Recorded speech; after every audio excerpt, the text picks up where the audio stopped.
Sungguh, aku sangat heran dengan orang-orang yang membaca Al-Quran namun tidak memahami maknanya. Bagaimana mungkin ia bisa merasakan kenikmatan dalam membacanya? Bagaimana mungkin ia bisa merasakan kenikmatan dalam membacanya? Jalan yang lurus itu adalah jalan yang ditapaki, dilewati oleh orang-orang yang diberikan nikmat oleh Allah Subhanahu wa taala.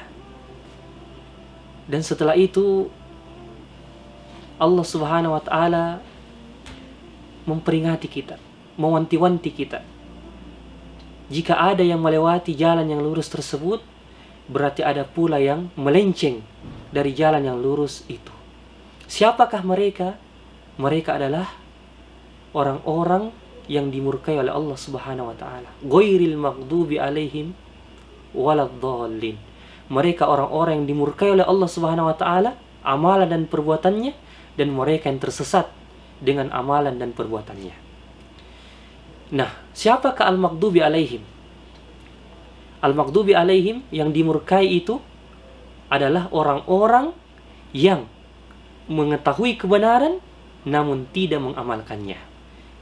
Dan pemimpin dari golongan ini adalah orang-orang Yahudi, karena mereka mengetahui kebenaran, mengetahui kenabian dari Nabi kita Muhammad SAW, dan mengetahui Islam itu secara detail. Bahkan Allah Subhanahu wa taala mensifatkan mereka bahwasanya mereka mengetahui Islam sebagaimana mereka mengetahui anak-anak mereka sendiri. Maka pengetahuan mereka terhadap Islam sangatlah detail dan Islam di mata mereka sangat jelas. Sangatlah jelas. Namun karena kedengkian dan kesombongan di dalam hati mereka membuat mereka tidak mau mengikuti apa yang dibawa oleh Nabi kita Muhammad sallallahu alaihi wasallam. Makanya kata para ulama kita, "Man fasada min ulama'ina fahuwa syabahun bil yahud." Barang siapa yang rusak dari kalangan ulama kita, dia seperti orang-orang Yahudi. Karena orang-orang Yahudi itu mengilmui Islam, mengilmui bahwasanya Islam itu benar. Dia punya ilmu akan hal tersebut, tapi tidak mau mengikuti dan mengamalkan Islam itu. Makanya mereka adalah orang-orang yang dimurkai oleh Allah Subhanahu wa taala. Allah mengatakan orang-orang yang dimurkai dan tidak mengatakan orang yang kami murkai. Mengapa demikian? Dua alasannya kata para ulama. Pertama, sebagai bentuk adab kepada Allah Subhanahu wa taala. Di sini kita katakan bukan orang-orang yang dimurkai karena keburukan itu tidak disandarkan kepada Allah.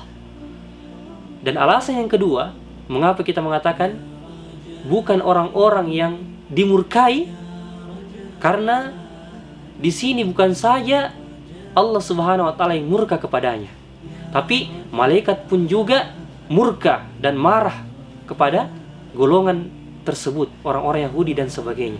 Begitupun para makhluk yang ada di langit dan di bumi semuanya murka terhadap golongan yang seperti ini, mengetahui ilmu namun tidak mau mengamalkannya.